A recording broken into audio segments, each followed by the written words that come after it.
অসম চৰকাৰৰ শিক্ষামন্ত্ৰী ডক্টৰ ৰণোজ পেগু ডাঙৰীয়া, আমাৰ মাজত উপস্থিত অসমৰ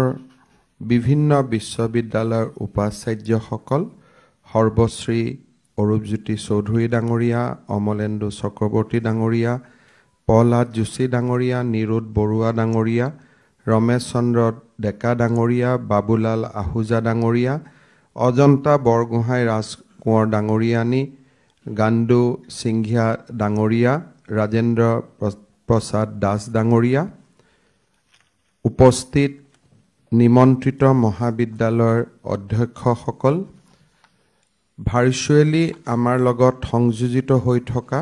আন মহাবিদ্যালয়সমূহৰ অধ্যক্ষসকল, উপস্থিত সুধীবৃন্দ। ৰাজ্য চৰকাৰে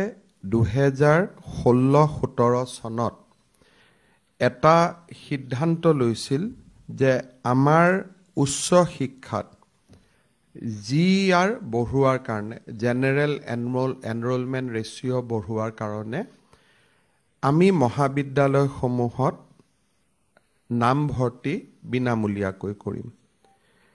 পৰৱৰ্তী পৰ্যায়ত বিশ্ববিদ্যালয় আৰু উচ্চতৰ মাধ্যমিক বিদ্যালয়সমূহলৈও এই আঁচনি আমি সম্প্ৰসাৰিত কৰিব পাৰিছিলোঁ। 2016-17 চনত 1,38,085 গৰাকী ছাত্ৰ ছাত্ৰীয়ে বিনামূলীয়া নামভৰ্তি লাভ কৰিছিলে। 2023-24 আজি পৰ্যন্ত 2,94,633 গৰাকী ছাত্ৰ ছাত্ৰীয়ে বিনামূলীয়া নামভৰ্তি লাভ কৰিবলৈ সক্ষম হৈছে। এই সংখ্যাই এই আঁচনিখনৰ সৰ্বদিশৰ সফলতাক প্ৰমাণ কৰে। যোৱা কেইটামান বছৰত নামভৰ্তি কৰাৰ পিছত আমি বিশ্ববিদ্যালয় মহাবিদ্যালয়সমূহক সুধিছিলোঁ যে আপোনালোকে কিমান ল'ৰা ছোৱালীক বিনামূলীয়াকৈ নামভৰ্তি কৰিলে। কাৰণ চৰকাৰী কৰ্মচাৰীৰ সন্তান, ইনকাম টেক্স দিয়া ব্যক্তিৰ সন্তান বা যাৰ উপাৰ্জন 2 লাখ টকাতকৈ বেছি, তেওঁলোকক আমি বিনামূলীয়া এডমিশ্যনৰ সুবিধা নিদিছিলোঁ। আমি সেইসকলক বিনামূলীয়া এডমিশ্যনৰ সুবিধা দিছিলোঁ যাৰ দেউতাক মাকৰ আয়ৰ পৰিমাণ বছৰি 2 লাখ টকাতকৈ কম। এই গোটেইখিনি কাগজ পত্ৰ পৰীক্ষা কৰি মহাবিদ্যালয়ৰ অধ্যক্ষসমূহে কোনোবাজনে আমাক ছেপ্টেম্বৰত কাগজ দিয়ে, কোনোবাজনে আমাক অক্টোবৰত দিয়ে, কোনোবাজনে ডিচেম্বৰত দিয়ে, কোনোবাজনে ফেব্ৰুৱাৰীত দিয়ে। এটা সময়ত যিসকলে আগতীয়াকৈ কাগজ দিয়ে তেওঁলোক অধৈৰ্য হৈ পৰে যে আমাৰ টকাটো কিয় অহা নাই। বিভিন্ন সংবাদ মাধ্যমৰ আশ্ৰয় লয় যে আমাৰ টকাটো দিয়া নাই, কলেজে আমাক ফ্ৰী এডমিশ্যন কৰোৱাই দিলে চৰকাৰে, আজিলৈকে আমাক দিয়া নাই। বহু কেইবাৰ এনেকুৱা সভাত কলেজ অধ্যক্ষ পৰিষদক মই আহ্বান জনাইছিলোঁ যে এখন কলেজৰ কাৰণে আন এখন কলেজে যাতে চাফাৰ নকৰে, সেইকাৰণে আপোনালোকে এটা কাট অফ ডেট ঠিক কৰক আৰু কাট অফ ডেটৰ আগতে গভৰ্ণমেণ্টক ডেটাখিনি দি পঠাওক। যি নহওক, আমি বহু বছৰ চেষ্টা কৰিও 16-17 চনৰ পৰা চেষ্টা কৰিও এই ধৰণৰ ডিচিপ্লিন এটা মহাবিদ্যালয়সমূহত অনাত আমি ব্যৰ্থ হ'লোঁ। এইবাৰ এই ডিচিপ্লিনটো আমাৰ মাজত কেনেকৈ আহি পৰিল? Because of technology. যেতিয়া সমৰ্থ পৰ্টেলৰ জৰিয়তে নামভৰ্তিৰ কাম আৰম্ভ কৰিলোঁ, প্ৰথম যে গভৰ্ণমেণ্টে কিবা এটা ওলাইছে তাক আমি বিৰোধিতা কৰিব লাগে। গতিকে প্ৰথম ৰিয়েকশ্যন ৱাজ ডেট, যে আমি এইটোক বিৰোধিতা কৰিম। দ্বিতীয়তে আমাৰ টেকনিকেল ইনকম্পিটেঞ্চি, যে সমৰ্থ পৰ্টেলটো চলাব পৰা আমাৰ সক্ষমতা নাই, গতিকে আমি কাৰোবালৈকে ব্লেমটো শ্বিফ্ট কৰিব লাগিব যে আমি চলাব পৰা নাই, গতিকে আমাৰ গাতটো দুখ বুলি ক'লে গণ্ডগোল হ'ব। গতিকে আমি এইবিলাক চৰকাৰে কি উলিয়াইছে, এইবিলাক ফাল্টু কাম, এইবিলাক শিক্ষামন্ত্ৰীৰ কাম নাই। Next reaction was that. But লাহে লাহে আমি দেখিলোঁ যে সমৰ্থ পৰ্টেলটো খুব ভাল কৰি আমিও প্ৰেছাৰ দিলোঁ, NIC-কো ইনফৰ্ম কৰিলোঁ। আজি আপোনালোকে দেখা পায় যে এই বছৰ কলেজসমূহত 2,24,399 গৰাকী প্ৰাৰ্থীয়ে আবেদন কৰাৰ পিছত এই সমৰ্থ পৰ্টেলৰ জৰিয়তে আমি 85.2% ষ্টুডেণ্টক আমি এডমিশ্যন দিব পাৰিলোঁ। এতিয়া ইয়াৰ দূৰগামী ফলাফলটো চাওক। আগতে ষ্টুডেণ্টসকলে বি বৰুৱা কলেজত এডমিশ্যন ল'ব, কটনত এডমিশ্যনৰ কাৰণে অপেক্ষা কৰিব। কটনত এডমিশ্যন পোৱাৰ পিছত বি বৰুৱাৰ ছিটটো এৰি দিব। বি বৰুৱা কলেজত যোগ্য প্ৰাৰ্থীজন বঞ্চিত হ'ল, তেওঁ ছিট নাপালে। এতিয়া আমাৰ অসমৰ ছাত্ৰ সমাজৰ প্ৰতি যিটো দায়বদ্ধতা যে মেক্সিমাম ল'ৰা ছোৱালীয়ে প্ৰথম দ্বিতীয় আবেদনত ছিট পাওক, যাতে আমি অসমত GER জেনেৰেল এনৰলমেণ্ট ৰেচিঅ' আমি বঢ়াব পাৰোঁ। প্ৰথম নামভৰ্তি কৰোঁতে যেতিয়া ছাত্ৰ ছাত্ৰীজন বিমুখ হয় আৰু পিলাৰ টু পোষ্ট ইখন কলেজৰ পৰা সিখন কলেজলৈকে তেওঁ দৌৰিবলগীয়া হয়, definitely he or she will be discourage. কিন্তু আজি সমৰ্থ পৰ্টেলটো থকাৰ কাৰণেই আমি ঘৰত বহি চাব পাৰোঁ যে এইখন কলেজত মোৰ আজি এডমিশ্যন হ'ব বা নহ'ব। আৰু ফাইনেলি আমি এটা সুবিধা দিওঁ স্পট এডমিশ্যন, যাৰ জৰিয়তে ৰেচিডিউৰী এডমিশ্যনখিনি আমি ল'ব পাৰোঁ। এই বছৰৰ দৰে শৃংখলাবদ্ধ এডমিশ্যন কলেজত আগত কেতিয়াও হোৱা নাই। কিন্তু যদি অসমৰ বাতৰি কাকতসমূহ চাওঁ, তেতিয়াহ'লে আমাৰ এনেকুৱা লাগিব যে এই বছৰৰ দৰে আটাইতকৈ ইনডিচিপ্লিন এডমিশ্যন কেতিয়াও হোৱা নাই। তাৰ কাৰণ কি? যে আমি প্ৰথম অৱস্থাত সমৰ্থ পৰ্টেলটো অহাৰ লগে লগে আমাৰ মনত প্ৰথম ক্ৰিয়া হ'ল যে এডমিশ্যনটো আমি দিব পাৰিম নে নাই, পৰ্টেলটো আমি চলাব পাৰিম নে নাই, এই পৰ্টেলত দিলে আমি এডমিশ্যনৰ ফিজখিনি ল'ব পাৰিম নে নাই। এই ধৰণৰ বিভিন্ন আমাৰ মনত সৃষ্টি হোৱা সন্দেহক আমি নিউজলৈকে ৰূপান্তৰ কৰি দিলোঁ। কিন্তু আজি আপোনালোকে চাওক, যি টকা পইচা আপোনালোকে 31 মাৰ্চত পালেহেঁতেন, আজি আপোনালোকে 10 জুলাইত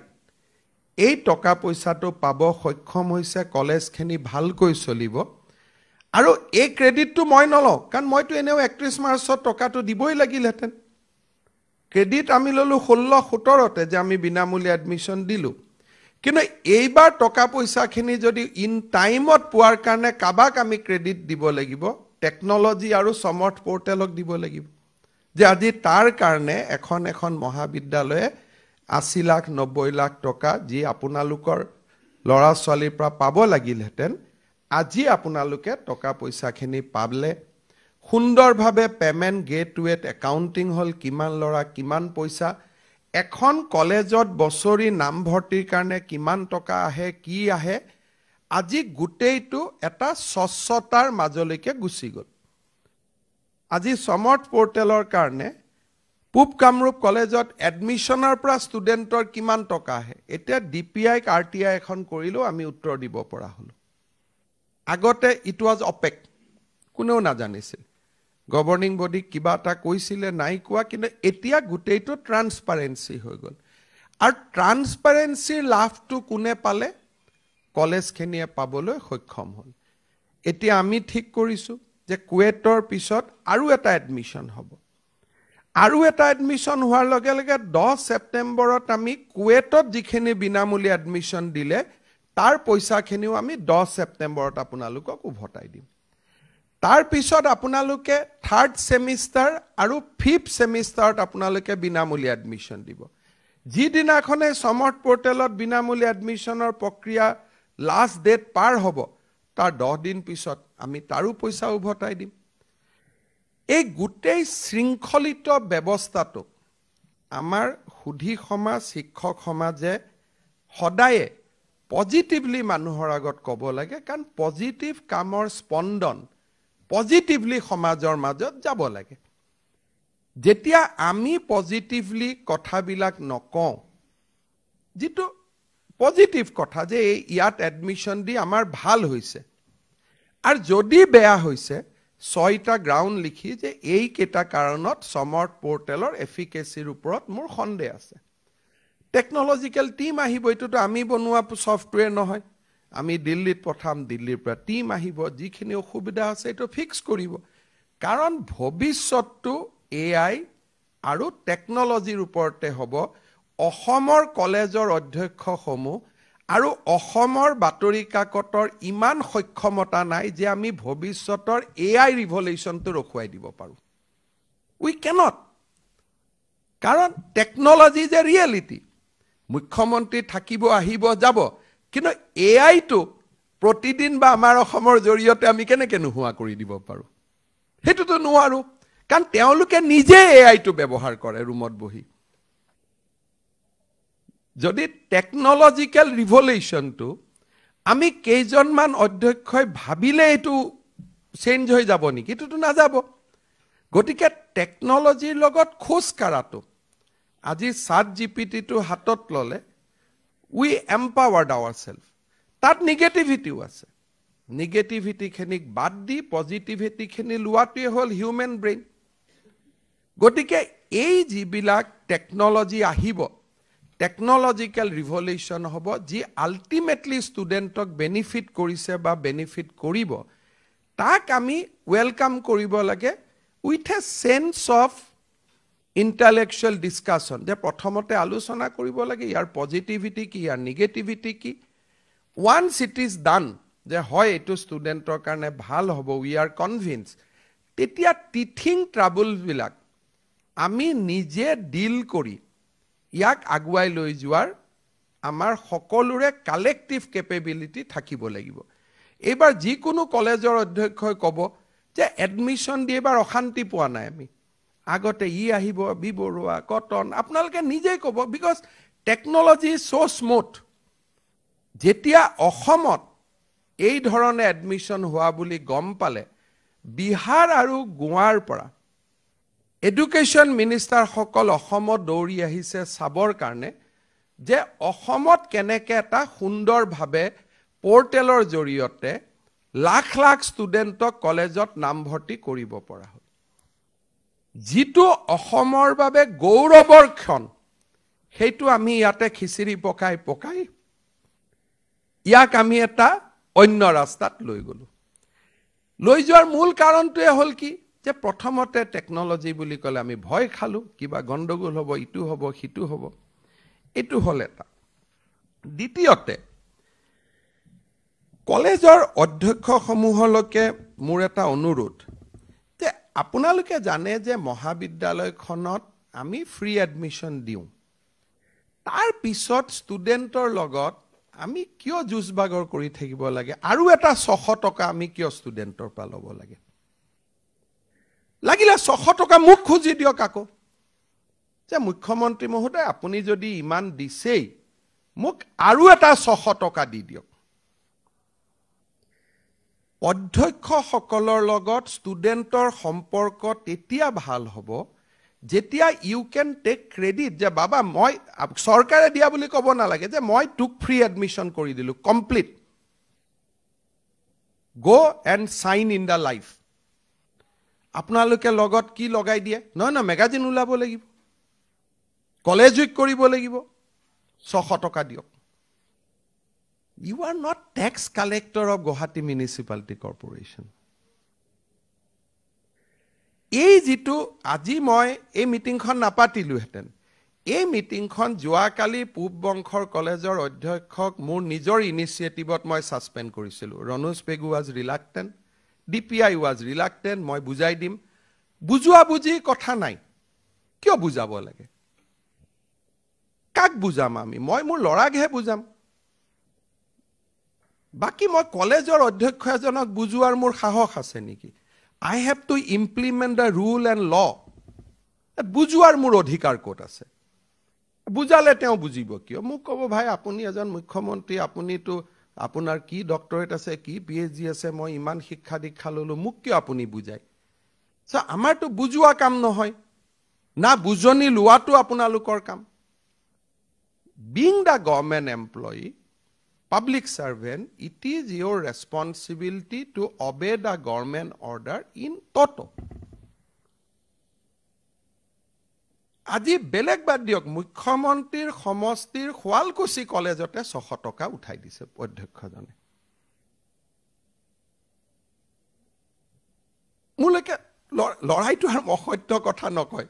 WhatsAppত আহিব ফেসবুকত আহিব and I have a connectivity with the student community so মোৰ ৰিকুৱেষ্ট আজি গৈ আপোনালোকক লাগিলে 600 টকা মই আৰু বেছি কৈ দি দিম কোনো অসুবিধা নাই but free admission should be free admission ইয়াত কোনো ডাইলুশন হ'ব নালাগে এটা সামৰ পৰা আপোনালোকে টকা লয় যোন সমাজত সমৰ্থবান 4 লাখ টকাৰ ওপৰত ইনকাম আছে এইবাৰ আমাৰ সাৰ্কুলাৰ 2 লাখ টকা আছিল কিন্তু পিছত আমি ডাইলুট কৰি দিলু যে ৰেশন কাৰ্ডখন থাকিলে দিব সো বাই ইমপ্লিকেশন ই 4 লাখ হল যদিও গভৰ্নমেন্টে 2 লাখ টকা লৈকে দিয়ে কিন্তু এইবাৰ আমি যেটো ৰেশন কাৰ্ডখনৰ ওপৰতে বিনামূলীয়া এডমিশন দিলু দিব কলো so income bar has gone up to 4 lakhs rupees যেতিয়া 4 লাখ টকা আমাৰ ইনকাম bar হল তাৰ ওপৰৰ ফিজ আপোনালোকৰ লগত আছে জি ফিজ আছে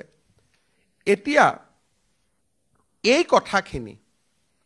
যে 600 টকাটো আমি কিয় ললো কলেজৰ অধ্যক্ষ সমূহে ভাবে যে একাংশই যে লৰা ছোৱালীৰ পৰা ফিজ নললে কিবা ভাল নালাগে অশান্তি এটা লাগি থাকিলে মনটো বহুতৰ এনেকুৱা মই ফিলিংস দেখা পাইছো মোক আমাৰ পূব কামৰূপ কলেজৰ প্ৰাক্তন অধ্যক্ষ এজন তেওঁ মোৰ লগত তেওঁ ডিবেট মানে ঘৰুৱা মোৰ সমষ্টিৰে স্যাৰ ফিজটো আমাক লব দিয়ক লাগিলে টকাটো আপোনালোকে একাউণ্টত পিছত ঘূৰাই দিব somehow ফিজটো লোৱাটো কিবা এটা কি আছে মই নাজানো they enjoy taking the fees বুলে স্যাৰ আপোনালোকে ফ্ৰী দিব ডাইৰেক্টলি একাউণ্টত ঘূৰাই দিব আমি একাউণ্ট নম্বৰটো ঘূৰাই দিম কিন্তু আমাক ফিজ কিনি লব দিয়ক আপোনালোকে কাবাক এপইন্টমেন্ট দি থৈছে কলেজত without following government rules and regulation তেওঁলোকে 1 তাৰিখে আহি আপোনালোকক দিগদাৰি কৰে সো আপোনালোকৰ নেপোটিজমটোৰ কাৰণে don't put government in trouble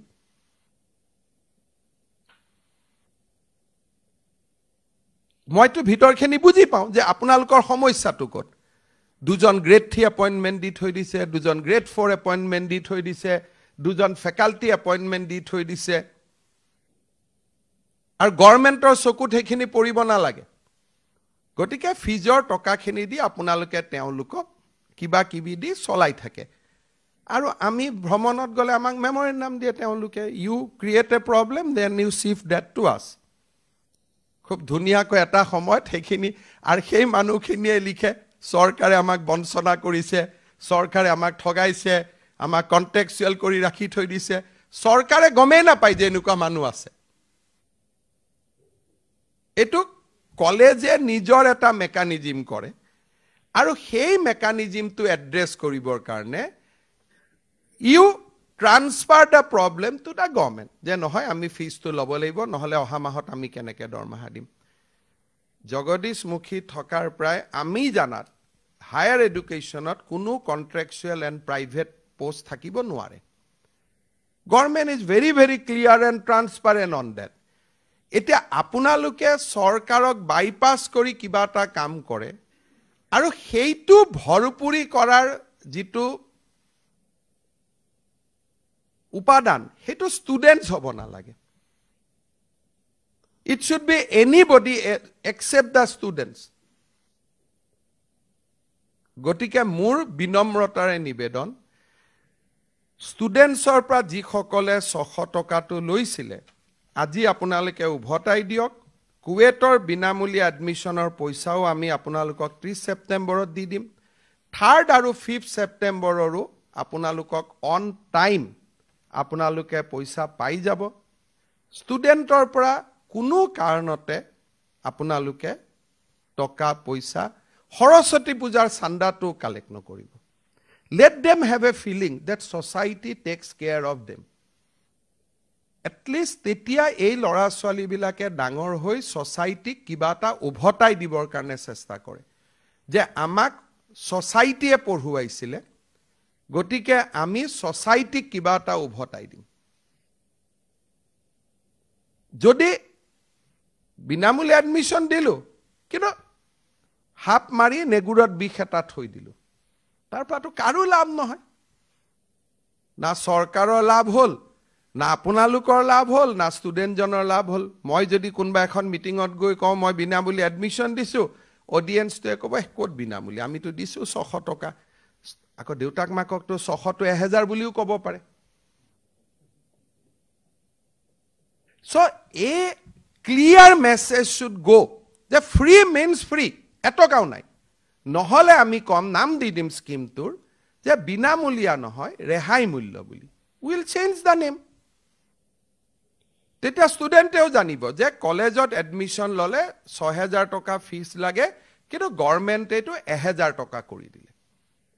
তেতিয়া আমি বজাৰত কম যে 1000 টকীয়া এডমিশন তেতিয়া আমি বিনামূলীয়া শব্দটো নকওঁ কিন্তু as long as আমি বিনামূলীয়া কম এটো বিনামূলীয়াই হ'ব লাগিব মই আশা কৰিছো যে অহা 15 দিনৰ ভিতৰত যি সকলে ভিডিঅত শুনি আছে সকলোৰে কাৰণে কৈছো যে অহা 600 শব্দটো মই কেনেকৈ গম পালো কোনবাই যদি 600 নলয় মইতো 800 বুলিও গম পাব পাৰিলো হেতেন মই 900 বুলিও গম পাব পাৰিলো হেতেন এই যে 600 শব্দটো গম পালো তা মানে 600 লয় কাৰণে 600 বুলি গম পালো সেইকাৰণে মোৰ সকলোকে ৰিকুৱেষ্ট আজি যেহেতু আপোনালোকৰ হাতত একাউণ্টত টকা পইচা ট্ৰান্সফাৰ হ'ল অহা কালি পৰহি ধুনিয়াকৈ 600 টকাটো উভতাই দিয়ক মোৰ নজৰ থাকিব মই ডিসি সকলকো কম যে চেক কৰিবৰ কাৰণে আৰু আপোনালোকে এটো উভতাই দিব বুলি মই আশা কৰিছো কাৰণ বাকি কথা একো নাই ই অধ্যক্ষ সকলৰ বহুত মৰেল অথৰিটি কলেজত বৃদ্ধি কৰিব কাৰণ ষ্টুডেণ্ট জনে নাজানে মুখ্যমন্ত্ৰীয়ে বিনামূলীয়া কৈ দিছে বুলি credit goes to the principal only ভাবে প্ৰিন্সিপালে বিনামূলীয়া কৈ দিছে কোনে গম পাই যে মুখ্যমন্ত্ৰীয়ে দিছে শিক্ষা মন্ত্ৰীয়ে দিছে it enhance the negotiating power of the principal with the student যে স্যার তোক মই বিনামূলীয়া এডমিশন দিছো তই কিন্তু পুরা ক্লাছত আহিব লাগিব you have to maintain the highest level of discipline so you can create a very good section of students out of that free admission আৰু এই আসনি বিলাকে মানুহৰ জীৱনত কেনেকৈ স্পৰ্শ কৰে মই এটা সৰু উদাহৰণ দিছো 16-17 যেতিয়া এই আসনিটো আমি আৰম্ভ কৰো মই মঙ্গলদৈ কলেজত গৈছিলো ষ্টুডেণ্ট বিলাকৰ বিৰাট ফুৰ্তি যে আমি বিনামূলীয়া এডমিশন পালো তাৰ পিছত মই হদিয়া কলেজত গৈছিলো হদিয়া কলেজত মই স্পিচ দি আছিলো এজনী ছোৱালী আহি পেলাই মোক এখন সৰু কাগজৰ টুকুৰা দিলে লিখিলে যে মুখ্যমন্ত্ৰী মহোদয় তেতিয়া শিক্ষা মন্ত্ৰী আছিলো আপুনি দিয়া বিনামূলীয়া এডমিশনৰ কাৰণে দেউতা মাই মোক কলেজত পঢ়াব খোজা নাছিল বিনামূলীয়া এডমিশন দিয়াৰ কাৰণে মই পঢ়িলো কিন্তু কলেজত আহি গম পালো যে 3rd সেমিষ্টাৰতো মই আকৌ এবাৰ ফিস দিব লাগিব তেতিয়াতো দেউতাই মোক কলেজখনৰ পৰা আঁতৰাই লৈ যাব হিদিনাখন তাতে ডাইছতে মই এনাউন্স কৰিলো যে 3rd সেমিষ্টাৰ এণ্ড 5th সেমিষ্টাৰতো আমি বিনামূলীয়া কৈ দিম তাৰমানে কিমান ষ্টুডেণ্টে কলেজত নপঢ়া বুলি কিমান ষ্টুডেণ্টে স্কিমটোৰ কাৰণে কলেজত আহিলে তাৰ আপোনালোকে এটা ফিলিংস এটা মই যদি এখন মিটিঙত গৈ গম পাইছো আপোনালোকে সেই ফিলিংসটো ডেইলি গম পায় ঠেলালাৰ ছোৱালী ৰিক্সালাৰ লৰা কিমানে কলেজত এই এডমিশনটো লৈছে বিকজ অফ ফ্ৰী এডমিশন মুটকৈ আপোনালোকে বেছি ভালকৈ মোৰ যদি হদিয়া কলেজৰ এইটো অভিজ্ঞতা আপোনালোকৰ it is a day to day experience সদায় আপোনালোকে গম পায় যে ইয়াৰ ফলত আমি কিমান আগবাঢ়িব পাৰিছো যোৱা বছৰ আমাৰ জিআৰ আছিলে টোটাল 21-22 এডমিশন আছিলে 6,950 ইনক্লুডিং প্ৰাইভেট গভৰ্ণমেণ্ট 2022-23 আমাৰ এডমিশন বাঢ়িলে 7,49,000 এই আঁচনিয়ে হওক নতুন নতুন কলেজ খোলাৰ কাৰণে হওক প্ৰাইভেট সেক্টৰত এক্সপানশনৰ কাৰণে হওক এটা বছৰত আমাৰ কলেজত 1.5 লাখ ষ্টুডেণ্টৰ এডমিশন বাঢ়িছে অসমৰ দৰে ৰাজ্য এখনৰ বাবে ইয়াতকৈ কি ভাল খবৰ হ'ব পাৰে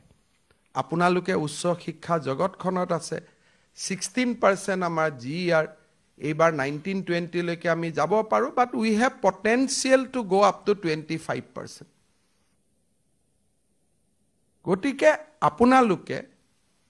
বিনামূলীয়া এডমিশনটো খুব এটা অন্তৰত হুমাই যোৱা আঁচনি হিচাপে আপোনালোকে এডপ্ট কৰক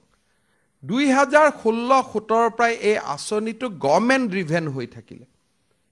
যে চৰকাৰী প্ৰচেষ্টা এই বছৰ আৰু অহা বছৰৰ পৰা এইটো আপোনালোকে আপোনালোকৰ প্ৰচেষ্টা বুলি গ্ৰহণ কৰক যে আমি ইনিচিয়েটিভ লম আৰু সমৰ্থ পোৰ্টেল যেহেতু আছে এডমিশনৰ টকা উভতাই দিওতে গভৰ্ণমেণ্টে দেৰি কৰাৰ কোনো কাৰণ নাই আমি 31 মাৰ্চত হলেও টকাটো দিব লাগিব জুনত হলেও আমি দিব লাগিব টকাটো আমি দিবই লাগিব যেহেতু আপোনালোকক আমি এচিউৰ্ড কৰিছো সেই কাৰণে মই আপোনালোকক অনুৰোধ কৰিম যেন আপোনালোকে সময়ৰ লগত খাপ খাই এই আঁচনিটোক নিজৰ বুলি এডপ্ট কৰে দ্বিতীয়তে আপোনালোকে ভাল কৰি জানে যে আমাৰ চৰকাৰখনে ষ্টুডেণ্টছ ৱেলফেয়াৰৰ কাৰণে আমি সিৰিজ অফ স্কিমছ লৈছো আগতে মই অসমৰ বাহিৰত মই তেনেকে যোৱা নহৈছিলে এইবাৰ ইলেকশ্যনৰ মিটিং বিলাকত মই যেতিয়া অসমৰ ষ্টুডেণ্ট ৱেলফেয়াৰৰ স্কিম বিলাক কৈ গৈছিলো তেতিয়া বহুত ষ্টেটত মানুহৰ চকু থিয় হৈছিল যে কেনেকে অসমৰ দৰে সৰু ৰাজ্য এখনে এই কামবিলাক কৰিব পাৰে আজি আপোনালোকে জানে যে আমি এজন ষ্টুডেণ্টক বিনামূলীয়া নামভৰ্তিৰ পিছত কলেজ আৰু হোষ্টেলৰ যদি আবাসত থাকে তেওঁলোকক আমি মেছ ডিউছৰো এটা সিংহভাগ আমি উভতাই দিওঁ এই স্কিমটো কলেজ আৰু বিশ্ববিদ্যালয়ে এডপ্ট কৰিব লাগে এই বছৰ কটন ইউনিভাৰ্চিটি 600 ল'ৰা ছোৱালী এই স্কিমটোৰ সুবিধা নাপালে because of the slow response from the college university administration daily মোলৈকে হোৱাটছআপ পঠায় ডেইলি ফেচবুকত লিখে ডেইলি ইয়াত লিখে কথাটো হ'ল যে যদি কলেজৰ অধ্যক্ষসকল আপোনালোক কোনো প্ৰকাৰে সিস্টেমটোৰ পৰা দূৰত নহয় গভৰ্ণমেণ্টে স্কিম এটা ললে আপোনালোকে গম পায়েই এনেকুৱা গম নোপোৱাটো কথা নাই যেতিয়া আপোনালোকে গম পায় যে মেছ ডিউজ গভৰ্ণমেণ্টে এটা টকা ঘূৰাই দিব আপোনালোকৰ বহুতৰে সুপাৰিনটেন্ডেন্ট আছে হোষ্টেলত আপোনালোকৰে কলিগ আপোনালোকে বহুতে জানে যে কেনেকে সমাজৰ দুখীয়া ল'ৰা ছোৱালী বিলাকে দেউতাক মাকৰ কষ্ট উপাৰ্জিত টকাৰে হোষ্টেলত থাকে মেছ ডিউজটো দিব আহোতে 10 টকা 5 টকাৰ নোট একগোট কৰি দিয়ে মই কলেজৰ হোষ্টেলত আছিলো এই স্কিম বিলাক কটনৰ দিনৰ মোৰ অভিজ্ঞতাৰ পৰা এই স্কিম বিলাক মই মাজে মাজে চৰকাৰৰ পুঁজিৰ সাপেক্ষে মই আনিবলৈ চেষ্টা কৰো মই যেতিয়া কটনৰ হোষ্টেলত আছিলো আমি যেতিয়া হোষ্টেলৰ মেছ ডিউজ দিও একাংশ ষ্টুডেণ্টে হোষ্টেলৰ মেছ ডিউজ দিব নোৱাৰে সুপাৰ সাৰে ভাত খোৱাৰ সময়ত ডাইনিং হলত আহি ল'ৰা ছোৱালী কেইটাক বিচাৰে তাগিদা দিব লাগে ল'ৰা কেজনে 2-3 দিন ভাত খাব নাই দূৰে দূৰে ঘূৰি থাকে যেতিয়া দেখে যে আন্ধাৰ হ'ল লাইট গ'ল সুপাৰ গ'ল তেতিয়া ৰাতি মনে মনে আহি ভাত কেইটা খায় কিয় তেওঁলোকে দিব পৰা নাই, দেউতাক মাকে টকা পঠাব পৰা নাই। এইবাৰে ধৰি ললো অসমত বানপানী, বহুতৰ ঘৰ উঠি গৈছে, বহুতৰ কিতাপ পত্ৰ উঠি গৈছে, বহুতৰ দেউতাক মাক কামত আহিব পৰা নাই, কিন্তু হোষ্টেলৰ মেছটো চলিব লাগিব। গতিকে 1 তাৰিখে আপোনালোকে ল'ৰা ছোৱালীৰ পৰা মেছ ডিউজ খুজিবই, আৰু নুখুজিলে মেছটো নচলে। খোজাটো আপোনালোকৰ দায়িত্ব। কিন্তু সেই দিনাখন আপোনালোকে গম পাব যে আমাৰ দুখীয়া আৰু মিডল ক্লাছৰ মানুহখিনি কেনেকে বাস কৰে। কবাৰ পৰা 5 টকা, 10 টকা, 2 টকা নোট গোট খুৱাই 1000 টকা কৰি আপোনালোকক মেছ ডিউজটো দিব। যদি গভৰ্ণমেণ্টে কৈছে যে ইয়াৰ 50% আমি আপোনালোকক উভতাই দিম, তো ইয়াত এই স্কিমটোত আপোনালোকে জপিয়াই পৰা উচিত নহয় জানো? মই নিজে জানো কটনৰ ভাইচ চেঞ্চেলৰ what was his economic background during his student days. He also fought a very hard life. তেওঁ আপোনালোকৰ সৰহ সংখ্যকে যিখিনি 55 ইয়াৰ্ছ এজত আছে আৰু মেক্সিমাম ভাল বা বেয়া হওক বহুতবিলাক এক্স কটনিয়ান আছে, I have seen everybody struggling in our hostel. বহুতক আমি কালেক্টিভলি আমি হেল্প কৰিছিলোঁ। আজি তেওঁলোক কলেজৰ প্ৰিন্সিপাল, কলেজৰ প্ৰফেচাৰ। ঠিক আছে, আজি আমি 2 লাখ টকা দৰমহা পাওঁ। We have a different life. But is it necessary to forget our time in the hostel? বাকি সব কাম দূৰত থাকক, কিন্তু যেতিয়া ষ্টুডেণ্ট এজনৰ কাৰণে হোষ্টেলৰ মেছ ডিউজটো ফ্ৰী পাইছে, প্ৰথমটো ভাবিব লাগে যে এই চৰকাৰে কেনেকৈ দি আছে, এইবিলাক ক'ৰ পৰা টকা পাইছে। First question. বাতৰি কাকতবিলাকে উত্তৰ দিব যে লোন লৈ টকা পাইছে। Anyway fine, that is a news paper reporting, সেইটো তেওঁলোকৰ কথা। কিন্তু আপোনালোকে যেতিয়া বিশ্বাস কৰিলে যে এই স্কিমটো সঁচা স্কিম, তাৰ পিছত এই স্কিমটোক সফল কৰাত আপোনালোকে জাপ মাৰি পৰিব নালাগে জানো? যে ভাই, আই হেভ চিন those days in my hostel, গতিকে এই স্কিমটো আমি ছাকচেছ কৰি দিওঁ। আজিতো যদি মই ডিক্টেটৰ হলোহেঁতেন, মই DPIক অৰ্ডাৰ দিলোহেঁতেন যে কটনৰ ফেকাল্টিখিনি দৰমহাৰ পৰা 200 টকা কাটি এইবাৰৰ টকাখিনি তাত উভতাই দিব লাগে। But I cannot do it because I am not a dictator. কাৰণ মই জানো কটনৰ গোটেইকেইজন প্ৰফেচাৰক মই চিনি পাওঁ। সকলো they have faced the similar hard days in the college, in the hostel. মই আশা কৰিম যে এইবাৰ যাতে হোষ্টেল মেছ ডিউজত যেতিয়া আমি আপোনালোকক অহা মাহত ফৰ্ম পঠিয়াম, take it as your own. Do not distance yourself from the government schemes. Take it as your own. কাৰণ গভৰ্ণমেণ্ট আপোনালোকে, ইয়াততো কোনো হিমন্ত বিশ্ব শৰ্মাই নিজৰ ঘৰৰ পৰা টকা দিয়া নাই। Collectively we are government. মন্ত্ৰী কেইজন গভৰ্ণমেণ্ট নহয়, কালেক্টিভলি উই আৰ গভৰ্ণমেণ্ট। গতিকে এইবাৰ যিটো হোষ্টেল মেছ ডিউজ ঘূৰোৱা আহিব, নিযুত মইনাৰ স্কিম আহিব, আমি চাইল্ড মেৰেজ অসমত ৰখাব লাগে। গতিকে এইবাৰ আমি আপোনালোকক 1 আগষ্টত ফৰ্মবিলাক দি পঠাম। একোজন student welfare officer out of the faculty আপোনালোকে কৰি দিয়ক যে এওঁ মেছ ডিউজৰ স্কিমটো চাব, এওঁ বিনামূলীয়া নামভৰ্তিটো চাব, এওঁ নিযুত মইনাটো চাব। Let students be benefited. কাৰণ যিমানেই ষ্টুডেণ্ট বেনিফিট হয়, এজনী ছোৱালীয়ে আমি নিযুত মইনাত কিমান টকাকৈ দিম ৰনোজ দা? 1000 টকা না? 1000 টকা এগৰাকী ছোৱালীয়ে যদি প্ৰত্যেক মাহৰ 1 তাৰিখে বেংক একাউণ্টত পায়, আপোনালোকে ভাবক এটেণ্ডেঞ্চ কিমান বাঢ়িব। তাত লিখা থাকিব যে next year renewal will be subject to her attendance. কলেজখনত তেওঁ আহিব, কলেজখনত তেওঁ পঢ়িব। ডিব্ৰুগড় ইউনিভাৰ্চিটিত মই গৈছিলোঁ, ষ্টুডেণ্টসকলে কয় যে ছাৰ আমাৰ পইচা নাই, আমি কেনেকৈ আমি প্ৰাইভেট যিটো আপোনালোকৰ চেল্ফ ফাইনেন্সিং, এইবাৰ আপোনালোকে চিন্তা কৰক যে ডিব্ৰুগড় ইউনিভাৰ্চিটি গুৱাহাটী ইউনিভাৰ্চিটি এগৰাকী ছোৱালীয়ে গভৰ্ণমেণ্টৰ পৰা 25,000 পাব পাৰ মাহত 2,000 টকাকৈ পাব দেউতাক মাকৰ হাতৰ পৰা বহুত কষ্ট নোহোৱা হৈ গ'ল এতিয়া এই স্কিমটোৰ প্ৰতি যদি আমি নিৰুদ্দেশ হৈ থাকো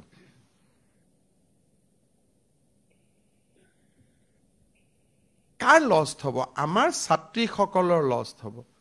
ছাত্ৰীসকল কোন আমাৰ সন্তান হয় আজি আপোনালোকে চাওক যে অসমে এখন ষ্টেট য'ত বিনামূলীয়া নামভৰ্তি হয় ছোৱালীক ক্লাছ 9ত ল'ৰা ছোৱালীক চাইকেল দিয়া হয় হায়াৰ ছেকেণ্ডাৰীত স্কুটি দিয়া হয় আমাৰ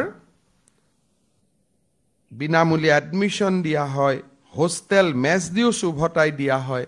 আগত মোবিলিটি গ্ৰান্ট বুলি কৈছিলো এতিয়া আমি মোবিলিটি গ্ৰান্ট নিযুত মইনা একলগ কৰি 25,000 টকালৈকে আমি দিব গৈ আছো আজি আমাৰ ভাইস চেঞ্চেলৰ সকল ইয়াত আছে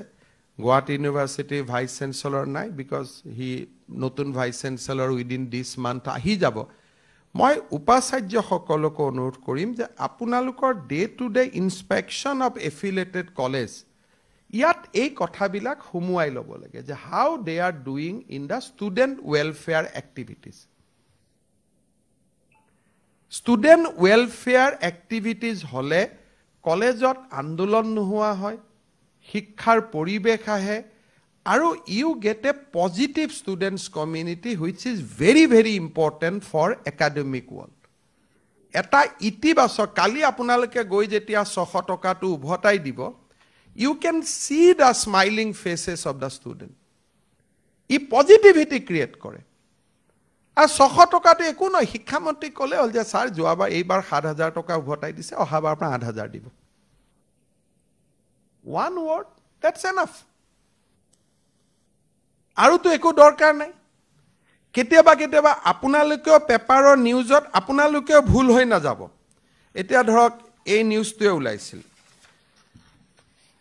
মই এটা এক্সাম্পল দিলো যে স্নাতকৰ নামভৰ্তিত ব্যাপক হাৰত মাসুল বৃদ্ধি ঋণৰ বোজাত ভাৰাক্ৰান্ত চৰকাৰৰ শিক্ষাৰ্থীক মাধামৰ এটা এই নিউজটো বেলেগে বিশ্বাস কৰক আপোনালোকে বিশ্বাস নকৰিব কাৰণ আপোনালোকে জানে আপোনালোকৰ পৰা আমি 1 টকা লওঁ নেকি ইয়াতো উপস্থিত আছে কোনোবা কলেজৰ পৰা কোনোবা অসম চৰকাৰে 1 টকাও লয় নেকি আপোনালোকে কক ফিজ যদি বঢ়াইছে তো আপোনালোকৰে কাম কিন্তু আপোনালোকে সাহসেৰে গৈ কিন্তু পেপাৰখনক নকয় যে এটো কিয় সৰকাৰখনক এনে গালি পাৰিছে এটো আমিহে বঢ়াইছো আপোনালোকৰ মাজত কোনোবাই ফিজ বঢ়াব পাৰে কিন্তু ইমানো হতটা থাকিব লাগিব যে কলেজখনৰ প্ৰিন্সিপালে লিখিব লাগিব যে শিক্ষামন্ত্ৰীক এই কথাৰ কাৰণে গালি নাপাৰিব মুখ্যমন্ত্ৰীক গালি নাপাৰিব তেওঁলোকে গমেই নাপায় এবোৰ আমিয়ে বঢ়াইছো আমাৰ কলেজৰ ক্লাছৰুম এটা বনাব লাগে আমাৰ কলেজৰ কেমিষ্ট্ৰি ল্যাব এটা বনাব লাগে এবোৰ আমিয়ে বনাইছো সৰকাৰটো টকা লোৱা বাদ দিয়ক আমাক স্কুটি দিয়ে আমাক সাইকেল দিয়ে নিযুত মইনা দিয়ে আমাক ষ্টুডেণ্টকটো নামভৰ্তি টকা সৰকাৰে লোৱা বাদ দিয়ক we give back 1,000 crores rupees collectively out of all this scheme to the students community আৰু এইবিলাক কোনে কৰি আছে এটা আপোনালোকেও যদি বিশ্বাস কৰি লয় যে নহয় আমাৰ কলেজৰ পৰা লয়েই নেকি দিলে আপোনালোকে দিয়ে আৰু যদি বিশ্বাস কৰি লয় তাহলে অলপ গভৰ্ণমেণ্টক দি দিব তেতিয়া আমি ভালে পাম গভৰ্ণমেণ্টে ভাল কামত খৰচ কৰি কিন্তু ডিব্ৰুগড় ইউনিভাৰ্চিটি গুৱাহাটী ইউনিভাৰ্চিটি 13 জন উপাচাৰ্য ইয়াত বহি আছে প্ৰিন্সিপাল সকল বহি আছে ওপৰত বহি আছে মই বিনম্ৰতাৰে সৈতে আপোনালোকক খুদিম যে কৰবাত কুবা বিশ্ববিদ্যালয় কলেজৰ পৰা গভৰ্ণমেণ্টে এটকাও আজিলৈকে লৈছে নেকি ইমানখিনিটো নাই লোৱা বুলি কবতো আমাৰ সাহস সবৰে থাকিব অথচ প্ৰত্যেকখন কলেজতে ডিব্ৰুগড় ইউনিভাৰ্চিটি এবাৰ আমি 100 কোটি টকা দিম কেইদিনমান আগতে কটন ইউনিভাৰ্চিটিৰ লগত মোৰ মিটিং হৈছে 52 কোটি টকা দিম আজি আমাৰ ওমেন কলেজত 50 কোৰ্ছৰ স্কিম চলি আছে মাধৱদেৱ ইউনিভাৰ্চিটিত 50 কোৰ্ছৰ স্কিম চলি আছে হোজাইত 50 কোৰ্ছৰ স্কিম চলি আছে কলেজবিলাকক 1 কোটি 1.5 কোটি কলেজত গলেও সিনান সোনাপুৰ কলেজত মোক মাতিব আহিছে আগতে লিষ্ট এখন দি থৈ গৈছে যে গলে কি কি ঘোষণা কৰিব লাগিব তো গভৰ্ণমেণ্টৰ লক গভৰ্ণমেণ্ট মানে কি আপোনালোকৰ যদি লব পৰা অৱস্থাত আছে লক কোনো অসুবিধা নাই কিন্তু এটা কথাটো জানো যে আমি গভৰ্ণমেণ্টক এটকাও ঘূৰাই নিদিও নামভৰ্তি টকা যদি বেছিকৈ লয়ও আপোনালোকে লয় ৰাখে যদি আপোনালোকে ৰাখে you do not give a single paisa to the government that is the fact of the life ইয়াতটো আৰু বেলেগ কথা হ'ব নোৱাৰে যেতিয়া পেপাৰত নিউজটো ওলাল এখন কলেজৰ প্ৰিন্সিপালে এখন লেটাৰ্ছ টু দ্য এডিটৰ দিব নোৱাৰিলে নে যে ইয়াতটো তো চৰকাৰৰ কোনো দোষ নাই তো টকা মোৰ কলেজত অলপ নামভৰ্তি মই বঢ়াইছো হেতু মইহে ৰাখো হেতু গভৰ্ণমেণ্টে নলয় ইমান ডাঙৰ ডাঙৰ কথাত চন্দ্ৰযান সূৰ্যযান ইমান ডাঙৰ ডাঙৰ কথাত কলেজৰ ফেকাল্টি সকলে আৰ্টিকল লিখি থাকে এই খসা কথাটোত আৰ্টিকলটো লিখাত কি ভুল আছে ভয় আছে we could have written এইবিলাক নিলিখাৰ ফলত কি হয় পলিটিক্যাল লস তো বাদ দিয়ক that is a different thing এটা অশান্ত যুৱ শক্তিৰ সৃষ্টি হয় আমাৰ বাতৰি কাকত সাংবাদিক সুধীবৃন্দ প্ৰফেসৰ মন্ত্ৰী আমি সকলো এটা কথা বুজি নাপাওঁ যে এনেকুৱা ধৰণৰ নিউজ এনেকুৱা ধৰণৰ চিন্তা চৰ্চা 600 টকাই গুটেই বিলাকে এটা অশান্ত যুৱ শক্তি সৃষ্টি কৰে আৰু অশান্ত যুৱ শক্তি এটা চৰকাৰৰ কাৰণে বেয়া নহয় ৰাজ্যখনৰ কাৰণে বেয়া we have just now overcome militancy ডাঙৰ অসম আন্দোলন জনজাতীয় আন্দোলন মিলিটেন্সি আমি এটা ডাঙৰ নেগেটিভ এনভায়ৰনমেন্টৰ পৰা অসমখনক এটা পজিটিভ এনভায়ৰনমেন্টলৈকে লাষ্ট 3-4 বছৰত আহিছে and this is a collective relief to the society কাৰণ যেতিয়া গণেশগুৰিত বম ব্লাষ্ট হয় তেতিয়া তাত কলেজৰ প্ৰফেসৰ থাকিব পাৰে মুখ্যমন্ত্ৰী থাকিব পাৰে বমেটো মানুহ চিনি নাপায় আমাৰ সম্পৰ্কীয় মানুহ থাকিব আজি বহু দিনৰ মূৰত অসমে এটা সৌম্য শান্তি এটা ৰূপ দেখা পাইছে আৰু ইয়াক ডাঙৰ দীঘল কৰা আৰু ইয়াক স্থায়ী কৰা আমাৰ এটা collective responsibility this is not the responsibility of chief minister or education minister this is the collective responsibility যে অশান্ত যুৱ শক্তি এটা আমি সৃষ্টি নকৰি সৌম্য শান্ত প্ৰশান্ত এটা যুৱ শক্তিক আমি যাতে নিৰ্মাণ কৰো and this can be the lasting contribution from our side বহুত ভাল হ'ব আপোনালোকে ষ্টুডেন্ট ওয়েলফেয়াৰ এক্টিভিটিজ খেনিত লাগক মই কটনৰ হোষ্টেলত থকাৰ সময়ত এই অসুবিধাবিলাক উপলব্ধি কৰিছিলো আৰু তাৰ কাৰণে আজি আমি এটা কৈ যত জেনেকে পাৰো স্কিম দিও because I have seen the pain of lower middle class and poor students guardianor student 3 দিন ভাত নোখোৱাকৈ লুকাই থকা ষ্টুডেন্টস মই নিজে দেখিছো আতাৰ ভিতৰত আপোনালোকো কোনোবা এজন হ'ব পাৰে I know that boy is now a faculty of a college and he is still serving মোক মনতো পেলাই থাকে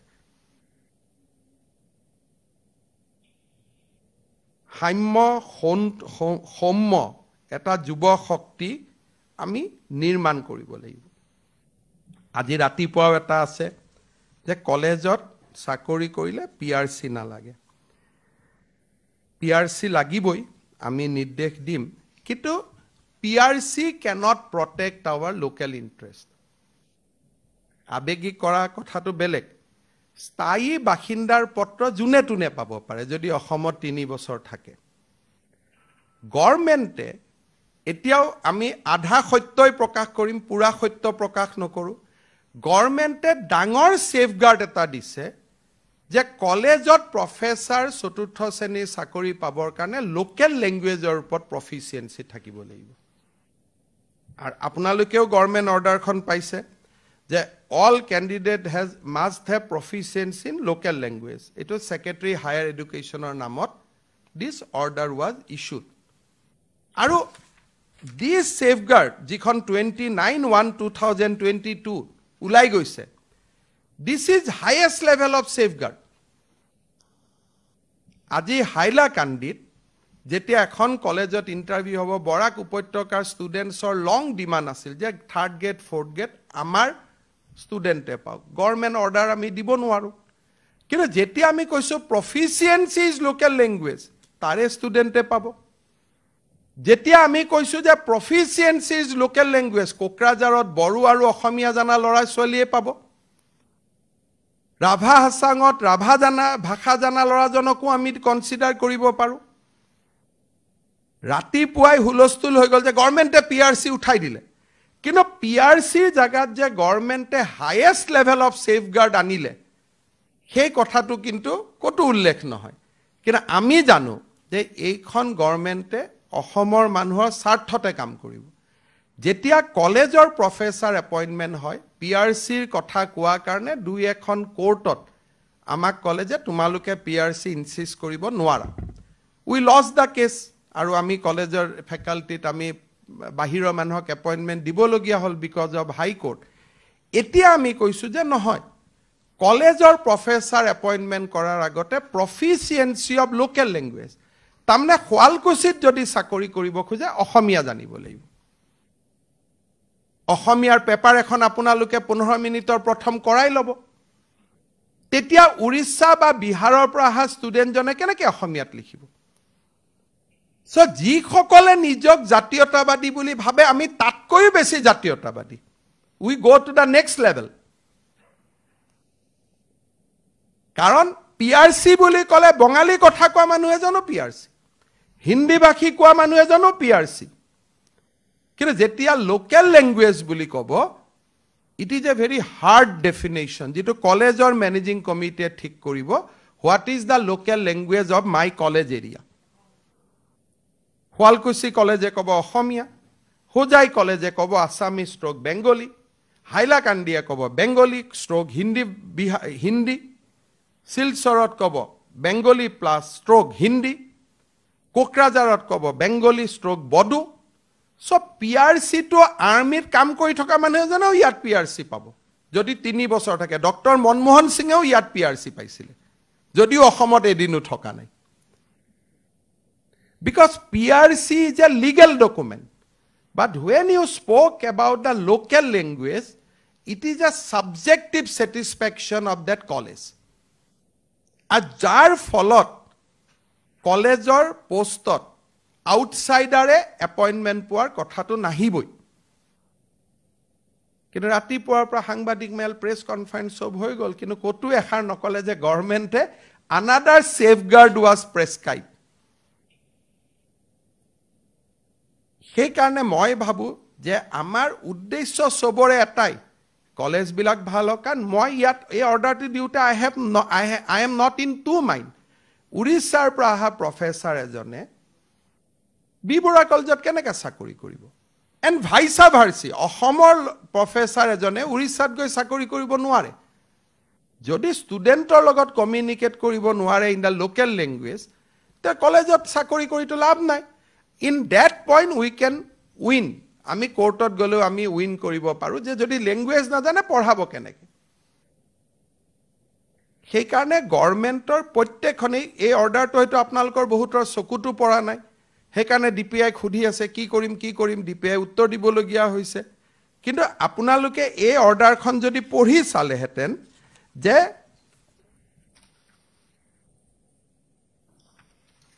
all candidates must have proficiency in local language. Matter finish. In university to provision নাই, সুধিবৰ কাৰণে কলেজৰো প্ৰয়োজন নাই, কাৰো প্ৰয়োজন নাই। কাৰণ লোকেল লেংগুৱেজ যে ই বেছি ষ্ট্ৰিক্ট পলিচি, যাতে বাহিৰা মানুহ আহি নুসুমায়। আৰু বাহিৰা মানে ইভেন ষ্টেটৰো ভিতৰত যদি সঁচা PRCও হয়, কিন্তু অসমীয়াটো যদি নিশিকে, বহুত আমাৰ মাজতো ল'ৰা ছোৱালী আছে, অসমীয়া মানুহৰ ল'ৰা ছোৱালী, কিন্তু অসমীয়া ক'ব নাজানে, হি ইজ অলছ' আউট। মোৰ ল'ৰা সাপোজ বাহিৰত পঢ়িছে অসমীয়া ক'ব নাজানে আজি ডেফিনেটলি মোৰ ল'ৰাজনে ভালকৈ অসমীয়া লিখিব নোৱাৰে হি ষ্টাডিড আউটসাইড ই যদি কলেজৰ প্ৰফেসৰ পোষ্টত এপ্লাই কৰে he is also not eligible because he doesn't have proficiency in the local language কলেও নহব লিখিবও লাগিব so interpret this clause in your favour যাতে আপোনালোকে ভাল শিক্ষক কৰ্মচাৰী কলেজত নিযুক্তি দিব পাৰে যোনে লোকেল ল্যাঙ্গুৱেজটো জানিব এনেকুৱা ধৰণৰ ক্লজে ষ্টুডেণ্টক বাধ্য কৰিব যে মই অসমীয়া শিকিম মই বেংগলী শিকিম মই বড়ো শিকিম মই হিন্দী শিকিম আদাৰৱাইজ মই কলেজত চাকৰি নাপাওঁ আমি এসিএছটো এই ক্লজটো দিছো আমি লোকসেৱা আয়োগৰ পৰীক্ষাটো এই ক্লজটো দিছো যাতে লোকসেৱা আয়োগটো আমি লোকেল ল্যাঙ্গুৱেজ জানা ক্যান্ডিডেট আমি পাব পাৰো PRC is a very loose definition মই আকৌ এবাৰ কৈছো যে ডক্টৰ মনমোহন সিংৰ অসমৰ PRC আছে যি নহক আশা কৰো যে কুৱেটৰ এডমিশনটো আপোনালোকে পোষ্ট কুৱেট বৰাক ভেলিত আজি এডমিশন হোৱা নাই পোষ্ট কুৱেট আপোনালোকে নেক্সট ৰাউণ্ড অফ ফ্ৰী এডমিশনৰ পইচা উভতাই পাব তেতিয়া মিটিং পাতাৰ কথা নাই বিকজ আজি আমি মিটিং কৰিলো 10 সেপ্টেম্বৰত আই উইল এনশ্যোৰ 10 September means 10 September 10 তাৰিখে আপোনালোকে কুৱেটৰ ফ্ৰী এডমিশনৰ পইচা উভতাই পায় থাৰ্ড আৰু ফিফথ সেমিষ্টাৰতো ষ্টুডেণ্টক আপোনালোকে ফ্ৰী এডমিশন দিব দোজ হু আৰ এলিজিবল যি পইচা লাগে আমাৰ গাইডলাইন ওলাব গাইডলাইন মতে আপোনালোকে ফ্ৰী এডমিশন দিব অফ কোৰ্স আমি সবকে ফ্ৰী এডমিশন নিদো যাৰ এটেন্ডেন্স নাই তাক আমি ফ্ৰী এডমিশন নিদো বিকজ ষ্টুডেণ্ট মানে এটেন্ডেন্স গতিকে আমি কেইটামান থাৰ্ড আৰু ফিফথ সেমিষ্টাৰৰ ফ্ৰী এডমিশনৰ কাৰণে আমি আপোনালোকক গাইডলাইন পঠিয়াম আপোনালোকে গাইডলাইন মতে ফ্ৰী এডমিশন কৰি দিব আৰু হাপ মাৰি নেগুৰত বিখ না ৰাখিব বলে তোক ফ্ৰী কৰিলো কিন্তু 200 টকা দি থৈ যা হেইটো নকৰিব গুটেইখন গণ্ডগোল হৈ যায় গতিকে আপোনালোকে উভতাই দিব আৰু কোনোবা কলেজে যদি এডমিশনৰ ফিস বঢ়ায় আমিতো ফিক্স বঢ়াও তেতিয়ালে লোকেল জাৰ্নেলিষ্ট আদিক মাতি আনিব আনি কব যে এইবাৰ আমি এইটো কাৰণে বঢ়াবলগীয়া হৈছে যে কলেজত অডিটৰিয়াম এটা বনাব খুজিছো ল্যাব এটা বনাব খুজিছো কিবা কাৰণত আপোনালোকে কৰিব পাৰে মই কলেজৰ অটনমিটোক মই আঘা হাত দিব খোজা নাই বাট এইখিনি সকলোৱে জানা হ'ব লাগে যাতে সবৰে আপোনালোকে যি কৰিব হে দায়িত্বটো আপোনালোকৰ লগত থাকক মোৰ পিঠিত যাতে মাৰটো নপৰে আপোনালোকে বঢ়াইছে মাৰটো মোৰ পিঠিত বঢ়াব আৰু আপোনালোকে দূৰৰ পৰা চাই এনজয় কৰি থাকিব যে বঢ়ালো আমি গালিটো পাৰিছে মুখ্যমন্ত্ৰীক ভাল হৈছে দে সো হেইটোটো নহব আমি জুনে যি কৰিছো তাৰ দায়িত্ব আমি নিজে ল'ব লাগিব we cannot shift the blame to the others যি নহক এবাৰ সমৰ্থত টেকনলজিৰ জৰিয়তে এডমিশন দিয়াটো খুব ভাল কাম হৈছে কিবা যদি আপোনালোকে প্ৰসেসটোত অসুবিধা পাইছিলে ইট ইজ অবভিয়াস কিবা অসুবিধা পাব পাৰে আপোনালোকে ডিৰেক্টৰ অফ হায়াৰ এডুকেশ্যনক জনাব আমি যাতে অহা বছৰ ইয়াক আৰু ৰবাস্ট কৰিব পাৰো আটাইতকৈ ডাঙৰ অসুবিধাটো হল কলেজত যেতিয়া আইটি জনা মানুহ এজন নাথাকে এজন ফেকাল্টিক আইটিৰ কামত আমি অলপ এক্সপাৰ্ট কৰিব লাগে if necessary by giving him a special incentive সমৰ্থত মই দেখিলো যেতিয়া এনআইসিৰ মানুহবিলাক গল মোক ঘূৰি আহি কৈছে যে একো কথা নাই স্যাৰ অলপ এই কথাখিনি নজনা কাৰণে এটো হৈ আছিল গতিকে অকনমান টেকনলজি জনা মানুহ আৰু ডিপিআই বা ডিএইচসি যেতিয়া জুম আদি কৰে এইবোৰ শিকাবৰ কাৰণে প্ৰথমতে ভালকৈ শিকি ল'ব লাগে নহলে এসময়ত প্ৰবলেমটো আমাৰ গালৈকে আহে কিন্তু ট্ৰেইনিং প্ৰগ্ৰাম হৈ যায় এডমিশনৰ আগত 2 ৰাউণ্ড মিটিং হৈ যায় বুলে মই বুজা নাই এজন মানুহক গুৱাহাটীত পঠাই দিও ডিপিআই অফিসত গৈ বুজি আহক একো অসুবিধা নাই কলেজতটো ইমান ফান থাকে এজন প্ৰফেসৰক বা এজন ফেকাল্টিক গুৱাহাটীত পঠাই দিওতে একো না যায় গুৱাহাটীত বহুত মানুহৰ কামো থাকে খুৰুতে খুদি যাব সমৰ্থটো এনেকুৱা এটা টেকনলজি যে জুনে এডমিশনটো একদম স্মুথ আৰু ফ্ৰী কৰি দিব যে কোনো হাসল নাই আজি আপোনালোক ফ্ৰীয়ে হৈ গল এডমিশনৰ নহলে ইটো হিটো আহিয়ে থাকে স্পট এডমিশনো হৈ গল যাক দিবলগীয়া আছিল দিয়াও গল এভৰিথিং ইজ ফিনিশড কুৱেটৰ পিছতো সমৰ্থত ভাল কৰি কৰিব আৰু ফাইনালি এই গোটেই গভৰ্ণমেণ্টৰ প্ৰজ্ঞান ভাৰতী আৰু নিযুত মইনা স্কিমবিলাক যেনেকৈ আপোনালোকে পাই থাকিব, মোৰ ব্যক্তিগত অনুৰোধ যাতে এইবিলাক ইউ অ'ন দিত আপোনালোকে নিজৰ বুলি যাতে ধৰি লয়। বহুত বহুত ধন্যবাদ।